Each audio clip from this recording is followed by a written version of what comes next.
Oi, gente, tudo bem com vocês? Começando mais um vídeo aqui e hoje eu vim contar para vocês sobre um caso que é bem bizarro também, bem sinistro, e ele é do ano de 2018. E eu lembro que quando esse caso repercutiu, eu nem queria ver muitas informações sobre ele, nem queria muito saber muita coisa, porque eu fiquei muito chocada, assim, eu achei bem traumático. Então, gente, esse caso é sobre a história da família Turpin. Então, vou começar falando um pouco sobre o David Turpin, né, que é um personagem principal em toda essa história e o centro dessa família. Ele nasceu em 1961 na cidade de Princeton, nos Estados Unidos. Princeton é uma cidade pequena com perfil mais rural e conservador. O David cresceu em um ambiente religioso. De acordo com os familiares e pessoas que conheceram o David, ele tinha uma personalidade mais retraída. Ele estudou ciência da computação. Agora eu vou falar um pouco sobre a Louise. A Louise nasceu em 1968, na cidade de Berkeley, na Virgínia Ocidental. Ela também vinha de uma família bem religiosa e ela foi descrita por seus familiares e amigos como uma personalidade mais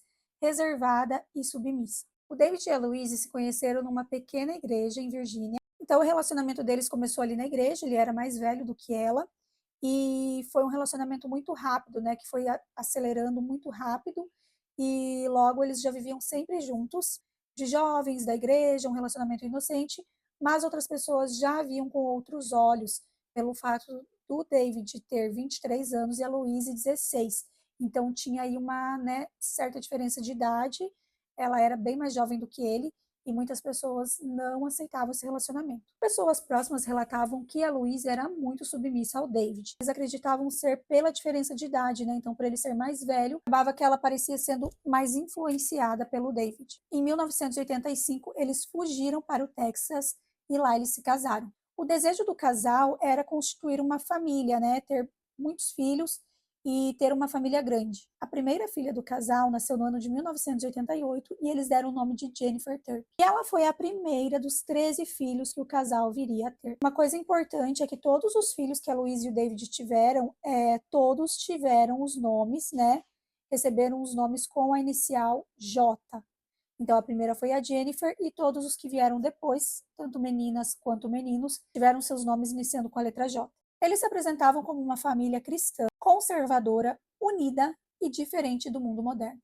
A família se mudou diversas vezes, né? Eles se mudavam bastante e mudavam mesmo dentro do Texas, até que eles resolveram sair do Texas e ir para a Califórnia. Cada mudança parecia uma nova forma de recomeço, mas também uma forma de não criar vínculos com nada nem ninguém. O David era formado, né, em engenharia e ele era o único que trabalhava na casa, então toda a renda provinha do trabalho dele.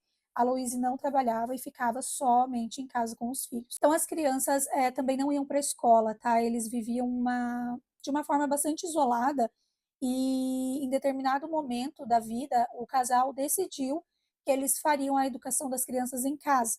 Então assim eles não precisariam ir para a escola. Começaram então a fazer todas as atividades e todo o currículo educacional ali na casa deles. Dentro da casa, eles viviam uma rotina bem rígida, então eles tinham direito a uma refeição ao dia e essa refeição era feita de maneira separada. Um por um descia, fazia sua refeição na cozinha e era em pé, eles não podiam sentar para comer, comia sua refeição, subia, o próximo descia para fazer a refeição. Para as pessoas que viam de fora, o casal e a família, achavam que eles eram uma família, né, um pouco excêntrica, um pouco diferente, muitos filhos, e a Louise tinha até uma conta no Facebook e ela fazia algumas postagens de viagens que a família fazia, né? Então, eles têm registros de viagens para Disney, viagens para Las Vegas, e nessas viagens eles usavam todos os mesmos tipos de roupa. Então, se era na Disney, era uma camiseta igual para todos, o pai, a mãe e todas as crianças, exatamente igual. Nas viagens a Las Vegas também, que eles iam para os aniversários de casamento da Louise e do David, também as crianças se vestiam todas iguais, todas com a mesma roupa. Eles apareciam sempre muito sorridentes nas fotos, muito felizes, né? E então aparentavam mesmo aquela imagem de família grande e feliz. Mas a realidade era bem diferente do que era postado ali nas redes sociais. Eles viviam numa grande escassez dentro de casa. Como eu já citei, né, a questão de uma refeição somente no dia já é uma coisa muito estranha, né, de se imaginar. e eles não tinham direito de sair, de conversar com outras pessoas, de viver, de ter amigos, eles não tinham esse direito. E outra coisa também que foi a ser descoberto mais tarde é que eles também não recebiam a educação em casa que eles deveriam receber. Muitas das crianças não sabiam nem escrever o próprio nome. A rotina dentro de casa era de extremo controle e ditadura, feitos pelo David e pela Louise. As crianças, quando desobedeciam qualquer uma das regras, eram presas e acorrentadas às camas delas. Eles não tinham direito a banho, então eles viviam imundos em roupas sujas e muitas vezes acorrentados na cama, né, cumprindo castigos. Outra coisa que eles não conheciam também, não sabiam nada do mundo externo, né? Então eles viviam como se fosse numa bolha, sem sair da casa. E para ser mais fácil, eu acredito, para Luiz e para o David, eles invertiam a noite pelo dia. Então, como eles tinham bastante crianças dentro da casa, eles acabavam substituindo, né? Deixavam as crianças acordadas durante a madrugada e durante o dia eles dormiam. Em 2018, uma das filhas do casal, a Jordan Turpin, escapa por uma das janelas da casa de madrugada e ela sai correndo da casa. Ela está levando um celular, que é um celular estragado, que é do irmão mais velho dela, e o irmão mais velho tinha esse celular porque a Louise e o David tinham presenteado ele, acho que os dois irmãos mais velhos tinham direito a usar o celular dentro de casa. Então, quando um desses celulares estragou, esse irmão deu o celular para Jordan, mas ele era um celular que não fazia ligações externas nenhuma, ele só tinha um modo de chamada de emergência, que era exatamente o que a Jordan precisava. Assim que ela correu e se afastou um pouco da casa, ela fez uma chamada para a polícia pedindo socorro e ajuda para ela e para os seus irmãos. Esse vídeo da Jordan tem na internet, né, e tem também nos documentários sobre o caso, quando a polícia chega e registra, né, ela ali na calçada, e também tem a chamada gravada, né, com a primeira policial que atende ela, e ela não pode desligar a chamada para não perder, né? Aí o que acontece? Ela fica em chamada com essa policial e ali ela vai contando que eles sofrem abusos, que eles têm pais abusivos, que eles não podem tomar banho e várias outras coisas. Então a policial pede para ela para que ela permaneça na linha e que assim que os policiais chegarem, eles vão até a casa dela. E aí foi exatamente isso que aconteceu. A polícia chega pela manhã, já está amanhecendo o dia. Então os policiais chegam, né, e conversam com a Jordan e eles questionam ela se ela toma algum medicamento, né, alguma coisa, e ela fica sem saber o que é medicamento, o que ele está falando. Então são coisas assim que ela acho que nunca teve acesso e nem sabia o que era, né? Chegando na casa do David e da Louise, eles recebem, né, abrem a porta e estão com uma cara um pouco assustados, assim, e aí a polícia pede para entrar. Assim que a polícia entra na casa, eles já se deparam com uma grande, grande, imensa bagunça e sujeira. Muita bagunça e muita sujeira na casa. E eles foram percebendo que tudo que eles viam ali era exatamente como as descrições da Jordan. Então eles começam a andar pela casa, o casal fica por ali, até que eles chegam no quarto onde tem crianças acorrentadas. E aí eles prendem o casal ali no mesmo momento, eles saem algemados da casa e aí eles vão presos, né, para responder pelos seus atos. A polícia ficou tão chocada com tudo que eles viram na casa e eles acreditavam que, que muitas das crianças que estavam ali eram realmente crianças, até eles descobrirem que tinham adultos por ali. Eles estavam num estado de desnutrição tão grande que a polícia teve até dificuldade em identificar.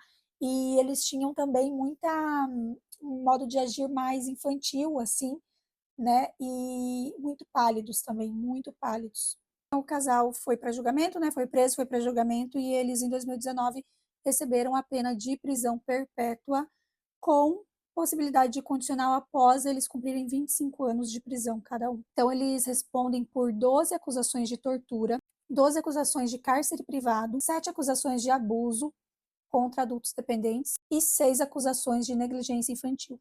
Quando os filhos dos Turpin foram encontrados, eles tinham de 2 a 29 anos, né?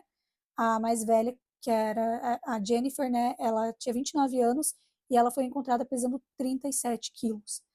Muito desnutridos mesmo. A única criança que não apresentava danos, assim, sinais de tortura e privação, era o bebê de 2 anos, que aparentava, né, estar sendo bem cuidado. Esse caso ficou conhecido como a Casa dos Horrores, né, por conta de tudo que acontecia ali, e até o promotor do caso definiu o que acontecia na casa como depravação humana. Na época da prisão, David tinha 57 anos e a Louise 50, e eles permanecem presos, né, cumprindo as suas penas. No dia do julgamento, alguns dos filhos compareceram, 2 filhos leram cartas, né, para os pais ali, e declaravam que os perdoavam e os amavam. Então, os filhos que não compareceram escreveram cartas também que foram lidas no julgamento. O David e a Louise também escreveram cartas e leram, eles choraram, né, durante a leitura das cartas. E a Louise fala que tudo que ela deseja é que os filhos dela tenham felicidade, que a felicidade deles é muito importante para ela. Ela chora bastante, é uma coisa bem estranha, né, porque tudo que acontecia ali é muito controle, muita manipulação, né? E muita coisa triste, né? Porque eram crianças e, enfim. Mas ainda bem que essa filha, né, a Jordan, teve coragem, conseguiu escapar e a polícia conseguiu ajudar. E hoje eles, né, podem viver a vida deles livres. Então, gente, como eu contei para vocês na época desse caso, eu nem fiquei muito assistindo, porque eu lembro que aparecia, toda hora aparecia alguma coisa na mídia, e eu fiquei muito horrorizada, sabe? Eles mostravam algumas imagens também de dentro da casa, da sujeira, das condições que as crianças viviam, um extremo caso, assim, de negligência total, sabe? E eu não acompanhei.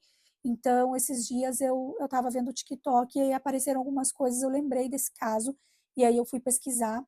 Tem uns 2, 3 documentários sobre, mas eles são. Um eu assisti, achei, não sei, assim, não achei muito bem feito, mas enfim, tem relatos de familiares, né? Tem até a irmã da Louise, e tem de pessoas que conheciam, assim, que já foram vizinhos e tal, porque eles eram muito restritos, então não tem muita informação, né? Tem mais outros 2, mas eu ainda não assisti.